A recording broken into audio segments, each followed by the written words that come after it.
El 22 de junio del año 2007, en el tablón X de 4chan, fue realizada una peculiar publicación.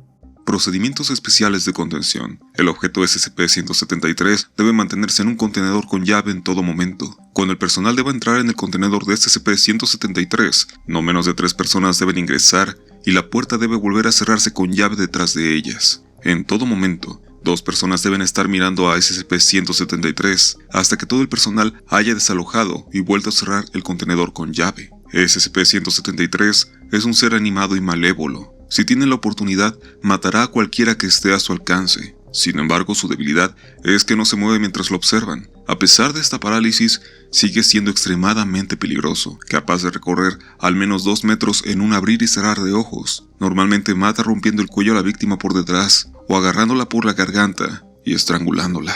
Detalles más, detalles menos. Si has llegado a este video, es seguro que conocerás lo demás. Básicamente, a partir de este punto comenzaría algo que se convertiría no solo en una creepypasta, sino en un proyecto de escritura colaborativa de tal magnitud e interés que aún a la fecha, a casi 20 años de distancia, sigue vivo. Después de SCP-173, conocido también como la escultura o el cacahuate, de forma más amistosa, se sumarían otros supuestos objetos, entidades y fenómenos. El reptil difícil de destruir, el anciano, o un favorito particular, el doctor de la peste. Yo soy la cura, yo soy la cura, yo soy la cura. Poco a poco la historia de la llamada Fundación SCP tomó forma. Hoy en día existen más de 10.000 artículos de la rama principal, sin contar versiones en otros idiomas, donde se nos presentan documentos y relatos sobre anomalías más allá de la comprensión humana, y los incansables esfuerzos de una organización secreta por mantenerlas en contención. Hay categorías principales, que van de seguro a Euclid o Keter, con algunas variantes extra y un sinfín de consideraciones y procedimientos. Historias de una realidad paralela, donde los científicos más importantes de la Tierra se enfrentan a anormalidades que pueden ser inocentes, destructivas y muchas veces ominosas. Y es justo por este último lado por donde irá el video de hoy. Pues cuando se habla de la Fundación SCP, encontrarás muchos videos enfocados en poder destructivo o peligrosidad. Pero esto, aunque puede confundirse, no siempre va acompañado del grado de horror que puede generar una anomalía. En este video daremos un repaso por algunas de las historias de SCP más aterradoras, desesperanzadoras y poco abordadas que se pueden encontrar.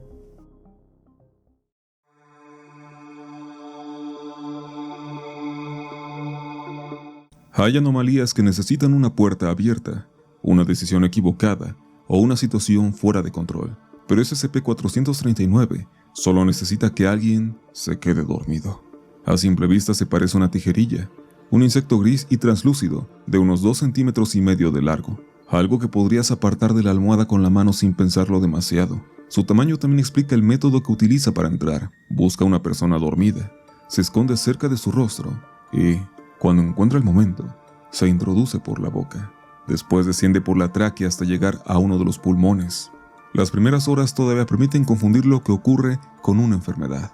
Aparece dolor en el pecho, cuesta respirar, llegan calambres abdominales y fiebre. Entre 4 y 8 horas después de la infección, comienza el cambio que da nombre extraoficial al artículo, la colmena de hueso. El parásito provoca una versión acelerada de una enfermedad real llamada fibrodisplasia osificante progresiva. El tejido muscular empieza a transformarse en hueso, surgen pequeñas masas duras bajo la piel, luego crecen, se conectan y atraviesan zonas donde el cuerpo debería poder doblarse. Algunas forman espolones capaces de salir al exterior. Cada movimiento se vuelve más limitado y doloroso, mientras el esqueleto invade el espacio reservado para los músculos. Al mismo tiempo, la persona desarrolla una necesidad difícil de resistir: esconderse en un lugar oscuro y cerrado. Puede meterse bajo una casa, arrastrarse hasta un sótano, encerrarse en un armario o buscar una grieta donde nadie la encuentre. El instinto pertenece a la criatura, aunque el cuerpo utilizado para obedecerlo siga siendo humano.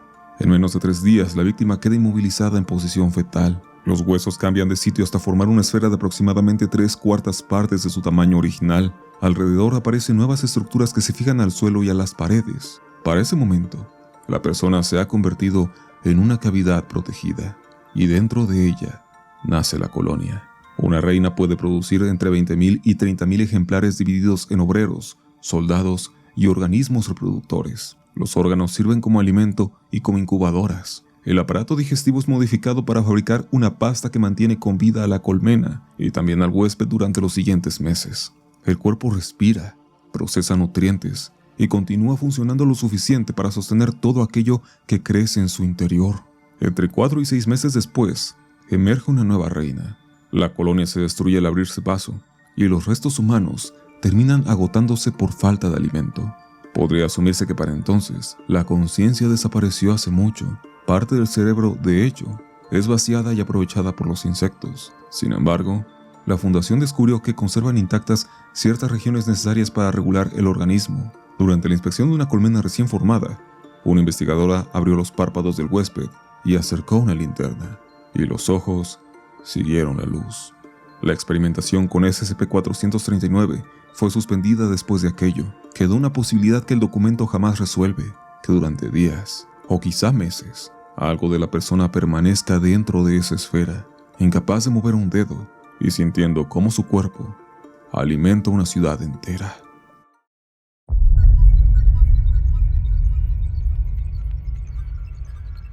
La siguiente historia proviene de Tenby, una pequeña localidad rural de Oxfordshire. Cada 12 años, durante un periodo cercano a los 70 días entre otoño e invierno, sus habitantes procuran no quedarse solos en casa después del anochecer. La fundación conoce la costumbre y también la razón.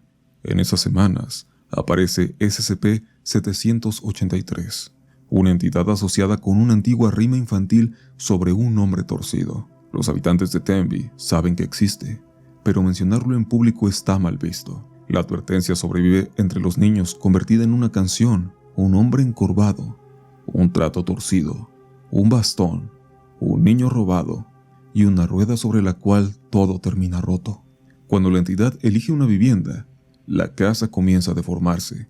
Las esquinas pierden sus ángulos, los corredores se inclinan, las ventanas quedan fuera del alcance y las salidas dejan de comportarse como deberían.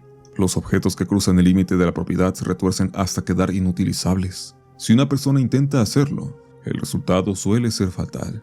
Las víctimas encontradas después de una visita presentan docenas de fracturas abiertas y vértebras desplazadas. El organismo genera cartílago y tejido óseo con una rapidez imposible, de modo que cada rotura queda soldada casi de inmediato en una posición distinta. La piel y los músculos adquieren elasticidad para soportar el crecimiento. Un antebrazo llegó a medir más de 2,40 metros. Otro cuerpo alcanzó 12,5 metros de altura. Muchos sobreviven, algunos quedan paralizados y otros permanecen en estado vegetativo. 27 fueron conectados a soporte vital en un ala del hospital local, controlada por la fundación. Para observar un ataque, un voluntario identificado como D-209 aceptó vivir en una casa preparada con cámaras. Pasó 42 noches sin incidentes. En la número 43, a las 10:34, una interferencia vertical atravesó la imagen de la sala. Un minuto más tarde, algo entró desde la planta baja. La grabación solo consiguió mostrar una distorsión desplazándose por el pasillo. D-209 escuchó un roce prolongado y luego pasos lentos que subían la escalera. Intentó abrir la ventana de su habitación, pero estaba trabada. Golpeó el vidrio con una lámpara y tampoco logró romperlo. Entonces, se escuchó un golpe en la puerta. Preguntó quién estaba ahí, pero nadie respondió. La abrió preparando para defenderse, y todas las bombillas de la propiedad estallaron al mismo tiempo. En la oscuridad se oyó un chasquido. Su brazo derecho acababa de quebrarse por encima del codo, y antes de que pudiera reaccionar, el tejido endureció alrededor de la lesión.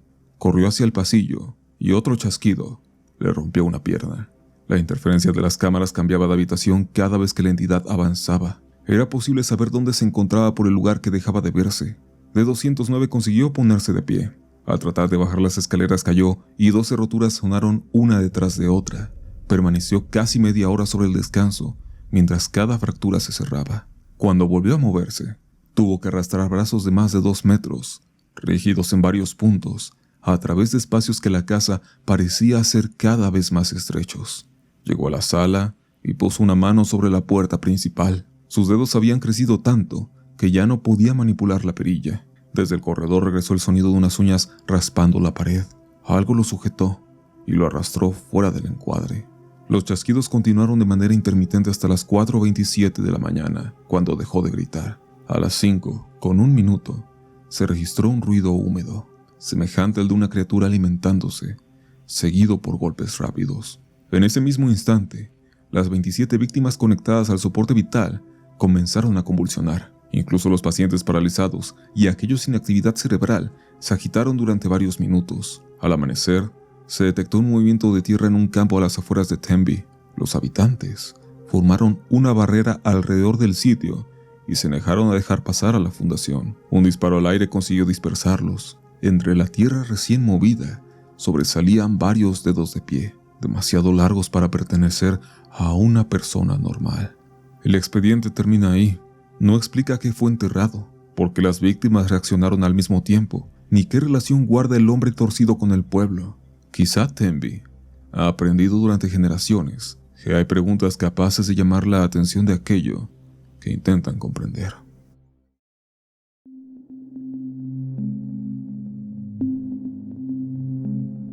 SCP-9220 comienza con embarazos espontáneos, afecta a una proporción mínima de personas con órganos maternos y, en muchos casos, aparece sin que haya existido posibilidad alguna de concepción. La gestación transcurre de forma casi normal hasta el parto, pero todos los bebés nacen muertos. Sus cuerpos están secos, carecen de signos vitales y aún así continúan creciendo. Pasan de recién nacidos a niños, adolescentes y adultos, sin respirar, comer ni moverse. La fundación conserva miles en cámaras frías, sujetos a mesas de inspección y revisados una vez por semana. Al cumplir aproximadamente 21 años, abren los ojos, pero el archivo oculta lo que ocurre después y solo deja ver que un 6% es utilizado en pruebas, terapias y labores clasificadas. Del otro 94% no se ofrece ninguna información. Entre los casos documentados, se encuentra una instancia que perdió partes de su cuerpo a lo largo de los años y aún así llegó a la edad terminal. Otro cadáver cambió de ropa y de pronombres entre una revisión y la siguiente, sin que las cámaras registraran intervención alguna. Al cumplir 21, ambos abrieron los ojos y recibieron una función dentro de la fundación. Pero el caso 607 fue distinto desde el principio. El equipo la llamó Hasid. Durante uno de sus exámenes, descubrieron un feto minúsculo dentro del abdomen. El cordón umbilical contenía sangre viva, aunque el resto del cadáver carecía de ella. La niña recibió el nombre de Chesed. La gestación avanzó lentamente. Hasid no tenía circulación, pero el cordón umbilical contenía sangre fresca y mantenía a Chesed con vida. Conforme el feto crecía, los desechos se acumulaban dentro del cuerpo muerto. La piel se oscurecía alrededor del hígado y los riñones. Un brazo cayó de la mesa y se desprendió por encima del codo. La fundación decidió abrir el torso para retirar el saco gestacional, tratando el cuerpo de Hasid como un recipiente que ya había cumplido su función. Chesed nació de forma prematura a las 34 semanas. Sobrevivió, aunque la falta de oxígeno y la pérdida de sangre le provocaron epilepsia, dificultades motoras y problemas respiratorios que la acompañaron durante toda su corta vida. Una de las investigadoras, Sun Shir-Lin, se convirtió en su cuidadora. La relación entre ambas ocupa una buena parte del expediente. Terapias dolorosas, una niña intentando montar a caballo, caídas, pequeños progresos y la insistencia de Sun en que debía ser fuerte. Por momentos, el artículo parece apartarse del horror y convertirse en la historia de alguien aprendiendo a criar a una niña, a la que primero consideró un resultado exitoso, hasta que Chesed menciona a su madre. Dice que habla con Hasid antes de nacer. Su madre le contaba que estaba muerta, acostada sobre una mesa e incapaz de moverse. Las cosas seguían ocurriéndole y podía sentirlas. Había intentado salir de aquel estado, pero no lo consiguió. Tampoco funcionó para los otros cuerpos guardados junto a ella. Chesed pidió verla, y la investigadora Sun terminó llevándola a escondidas hasta el lugar donde se conservaban sus restos reconstruidos y cubiertos por una sábana. Cuando la niña se acercó, Hasid abrió los ojos y el cuerpo empezó a arder. Las instancias adultas almacenadas en el complejo despertaron al mismo tiempo. La mayoría se prendió fuego de forma espontánea, las demás permanecieron activas. Aquellos cadáveres que habían esperado inmóviles durante décadas, y al alcanzar la edad adecuada, la fundación los había obligado a seguir prestando servicios. Hasid parece haber encontrado una salida cuando tuvo a su hija enfrente, aunque para conseguirla, convirtió en cenizas lo poco que quedaba de ella. Chesed nunca se recuperó del encuentro. A los 8 años su pulmón izquierdo comenzó a fallar. En la conversación final, apartó la máscara de respiración y dijo que quería morir, que no debía estar viva. La investigadora Son trató de convencerla de lo contrario hasta quebrarse ella misma. Necesitaba que el sufrimiento de Hasid, el nacimiento y todos los años de terapia hubieran servido para algo. La niña le susurró una última respuesta que el expediente no transcribe, y la investigadora Son se sentó junto a la cama, la sostuvo durante horas, y cerca del amanecer dijo en voz baja: quizá fue solo para esto. Chesed murió mientras alguien la abrazaba, en un archivo lleno de cuerpos obligados a continuar. Ese instante puede ser la única forma de descanso que la Fundación fue capaz de darle.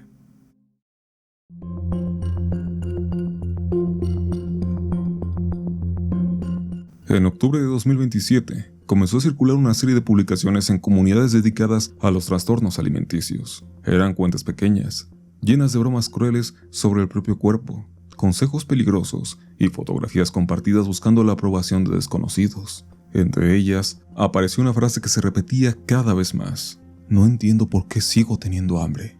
SCP-8263 afecta a personas con anorexia nerviosa severa. Suele manifestarse durante un episodio de atracón posterior a 1 o 2 semanas de ayuno. La víctima come, entra en pánico, vuelve a restringirse y descubre que la sensación de hambre ya no disminuye.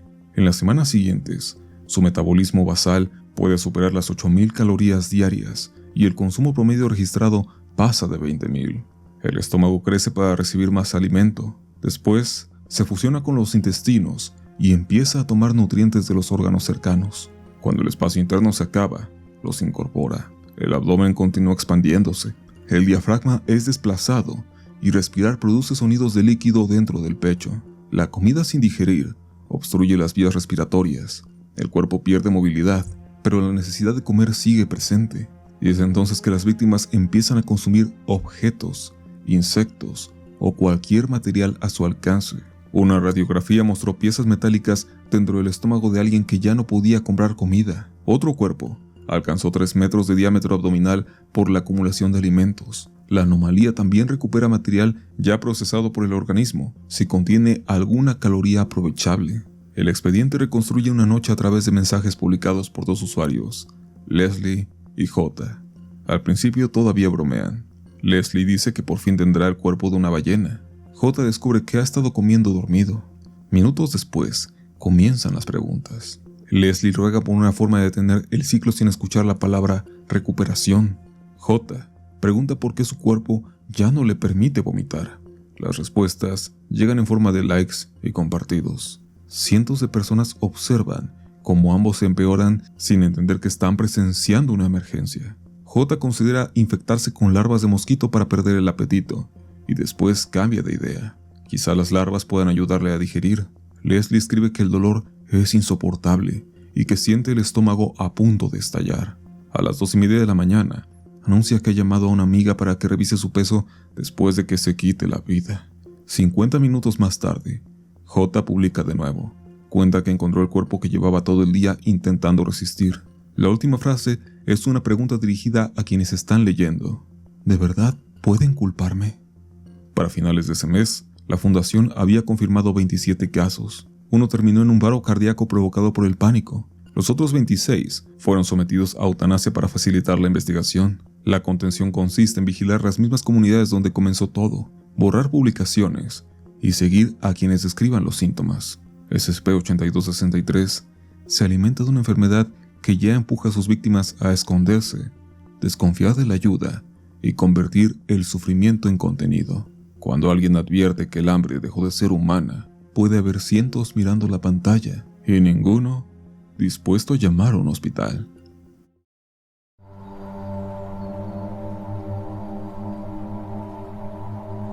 El expediente de SCP-9940 contiene advertencias por violencia sexual, abuso y horror corporal. Su anomalía afecta a mujeres y se manifiesta como un crecimiento progresivo de los órganos reproductivos internos. Si la persona pasa cierto tiempo sin mantener relaciones sexuales con penetración, el canal vaginal, el cuello uterino y el útero comienzan a expandirse dentro del abdomen. No existe espacio para ese crecimiento, así que los órganos cercanos son comprimidos, desplazados, perforados o expulsados. La víctima permanece consciente y siente el proceso. Una relación sexual revierte temporalmente la expansión, aunque el tejido dañado queda cubierto por cicatrices cada vez más gruesas. Si se espera demasiado, la propia reversión puede desgarrar aquello que ya fue empujado fuera de su sitio. Uno de los primeros casos estudiados fue el de una mujer identificada como Sub J 9264-ST. Antes de entrar bajo custodia, había trabajado durante años en la industria sexual, una circunstancia que mantuvo la anomalía contenida sin que ella supiera que la padecía. Ya bajo custodia, pasó 36 horas sangrando antes de que atendieran sus quejas. El personal atribuyó los síntomas a la menstruación o a un aborto y retrasó el examen. Y en ese tiempo, su cuello uterino se dilató primero 4 centímetros y luego 8, hasta que fue atendida. El útero siguió creciendo hacia el tórax hasta presionar los pulmones. Murió 3 días más tarde. La causa registrada fue asfixia mecánica. Aquello enseñó a la fundación cómo detener un episodio. El caso de largo plazo mostró lo que una persona podía hacer al controlar el único tratamiento disponible. De ahí, saltamos a la paciente Sub J 0169-LT, que era una investigadora junior con una anomalía previa.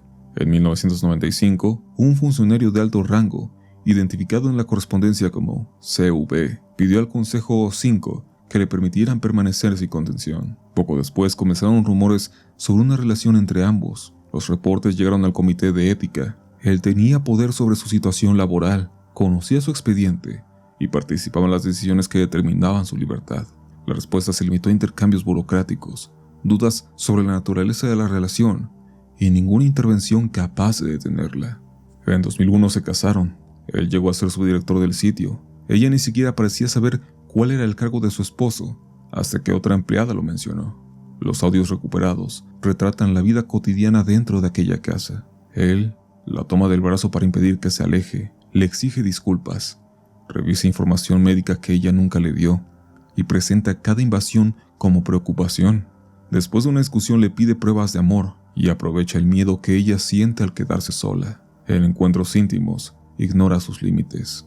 Y cuando ella describe la sensación de estar fuera de su propio cuerpo, responde como si se tratara de otra molestia que debe corregir. Para 2002, los médicos descubrieron que ella también padecía SCP-9940. Había lesiones, adherencias a la pared abdominal y años de dolor que la paciente había normalizado debido a otras enfermedades. Su esposo quedó en una posición perfecta para manipularla. Podía aliviar la anomalía cuando quisiera y también dejarla avanzar sin hacer absolutamente nada. Comenzó a calcular los días. Aseguraba que había pasado más tiempo del que ella recordaba. Le hacía revisar si estaba sangrando y esperaba a que pidiera ayuda. Cuando ella lo acusó de poner su vida en riesgo para sentirse su salvador, él convirtió la acusación en una prueba de carácter. Si quería sobrevivir, decía, tendría que obligarlo. Así demostraría que ambos eran iguales. Ella se negó. Le recordó que durante 7 años había sido la víctima de la relación. Él contestó que ya no estaba atrapada, que podía marcharse si quería. Era una libertad cuidadosamente formulada. Salir significaba enfrentarse sola a una condición letal, denunciar a su director que había conseguido mantenerla fuera de contención y esperar que la fundación reconociera abusos que llevaba años registrando sin actuar. El 13 de octubre de 2002 se grabaron 2 cintas. En la primera, el hombre coloca una cámara escondida y consume una combinación de sedantes y un medicamento capaz de mantener una erección. Ella comprende lo que intenta hacer y promete esperar hasta el día siguiente para buscar atención médica. Él se burla de la posibilidad, le recuerda las fotografías clínicas y prepara unas esposas. En la segunda cinta, la sujeta de la muñeca a la cama. Explica que así no podrá acudir con doctores ni hacer nada a sus espaldas. Los medicamentos comienzan a dejarlo inconsciente mientras ella siente avanzar la anomalía. Durante 22 minutos se encoge, llora y comprueba que el sangrado ha comenzado. Trata de abrazarlo, le toma la mano y espera una reacción que nunca llega. Finalmente utiliza el cuerpo inconsciente de su esposo para frenar el crecimiento. Mantiene la mirada fija en el techo, respira con dificultad y continúa a pesar del dolor. Cuando termina, cae sobre su pecho y susurra: ahora los dos estamos arruinados. La anomalía ya estaba satisfecha. Aún así, ella observa al hombre sedado, vuelve a colocarse sobre él y busca hacerse daño durante el acto. Se detiene cuando las piernas dejan de sostenerla. Al girar la cabeza descubre la cámara. Su expresión permanece vacía unos segundos y después empieza a llorar. En las semanas siguientes, solicitó 3 veces tratamiento amnéstico. Las 3 peticiones fueron rechazadas porque se negó a declarar las razones. SCP-9940 figura como una anomalía difícil de contener. El documento demuestra que sus reglas médicas son claras y que la fundación tenía recursos para proteger a la paciente. El daño continuó porque quienes conocían el caso discutieron procedimientos, rangos y consentimiento, mientras un superior convertía la supervivencia de su esposa en una herramienta de control. Aquí el horror tiene testigos, minutas, grabaciones y un comité de ética. Todo quedó documentado durante años. Y eso no ayudó a la persona encerrada en medio del mismo expediente.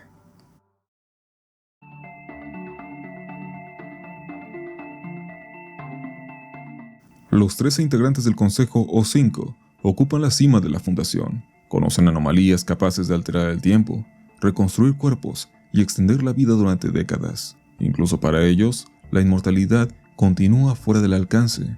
Roger Sheldon, O5-11, rechazaba los tratamientos de longevidad y acostumbraba a vacacionar solo. Murió de un derrame cerebral a los 73 años sobre un promontorio de la isla española en Galápagos. Pasaron 14 años antes de que la fundación encontrara sus restos. La lluvia, el sol y los animales habían dispersado casi todo. El equipo utilizó escobas y bolsas para recoger fragmentos de hueso y los últimos tejidos adheridos. Roger llevaba consigo una llave que debía recuperarse y guardaba en la memoria una palabra imposible de reemplazar. La fundación diseñó un procedimiento de resurrección que reconstruyó una aproximación de cada parte de su cuerpo. Esperaban mantenerlo vivo unos segundos, lo suficiente para obtener la información, pero el resultado fue mucho mejor. Roger despertó rejuvenecido.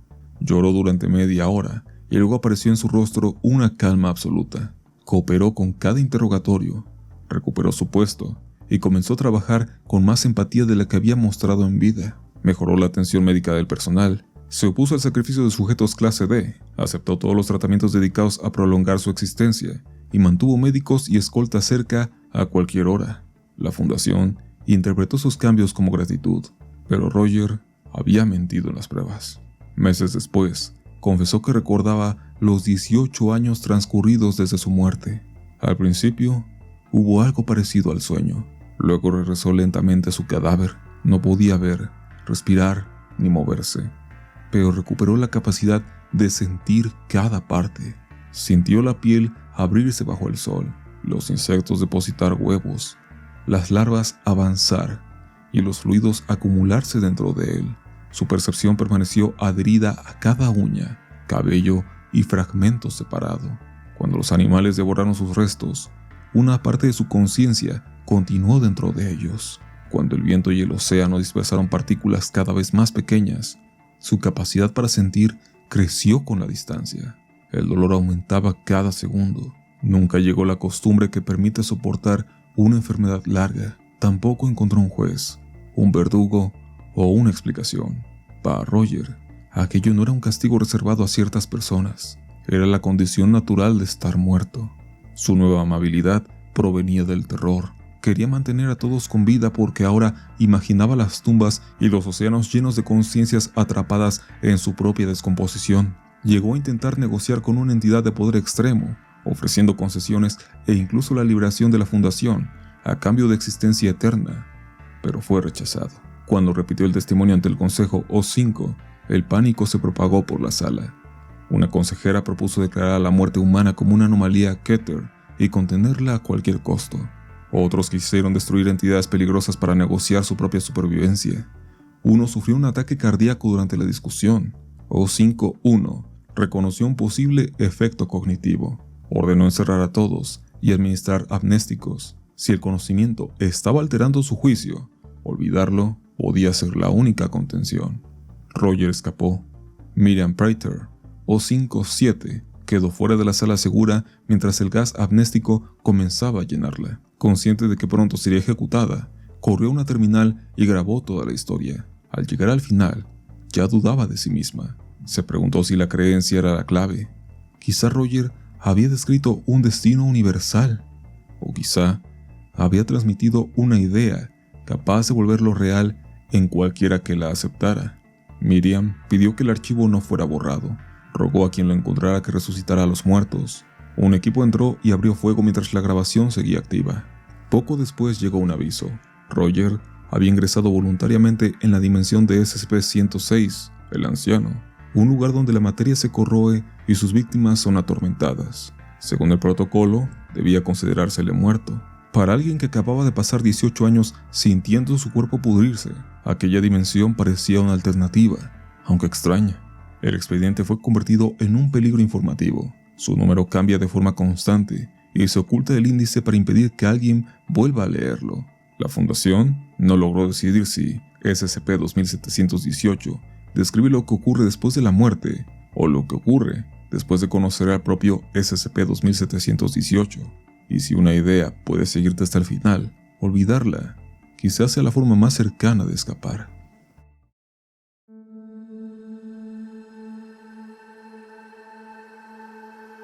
Después de SCP-2718, sería razonable desear una versión más amable de la eternidad, y SCP-7179 parece ofrecerla. Cuando muere un ser humano, su conciencia aparece en un espacio extradimensional propio. Es un cubo de 10 kilómetros por lado, lleno de océano y con una isla tropical en el centro. El clima siempre resulta agradable, nunca hay tormentas, el sol permanece en lo alto, y las plantas producen frutas comunes junto con otras que provocan los efectos del alcohol y distintas drogas. En la playa hay una casa equipada para vivir sin necesidades. Dentro esperan hasta 3 compañeros con la apariencia y preferencias adecuadas para el recién llegado. Son leales, complacientes y físicamente humanos. Aunque carecen de voluntad propia, no existe nadie más en la isla. Tampoco existe una salida. Si alguien navega hasta uno de los límites, aparece en el lado opuesto. Las heridas sanan con el tiempo, y cualquier intento de morir fracasa, por grave o doloroso que sea. La Fundación instaló en la conciencia de Paul Hiddleston, un hombre de 34 años con cáncer terminal, un mecanismo capaz de enviar información desde ese lugar. Después de su muerte, observaron el desarrollo completo de una estancia en SCP-7179. Paul pasó los primeros años comiendo, bebiendo, usando las frutas y disfrutando de la compañía que lo esperaba. Al tercer año trató de conversar con las mujeres de la casa y descubrió que detrás de sus respuestas no había individualidad. Al sexto construyó una balsa, cruzó el océano y regresó a la misma isla desde el extremo contrario. Buscó proyectos, aprendió a cocinar hasta agotar cada receta que recordaba y crear otras. Cultivó plantas, crió animales y después estudió construcción. Durante siglos llenó la isla de casas, las mejoró, las derribó y volvió a empezar. El tiempo le permitía dominar cualquier oficio, pero también llegar al punto en que cada resultado ya había sido visto.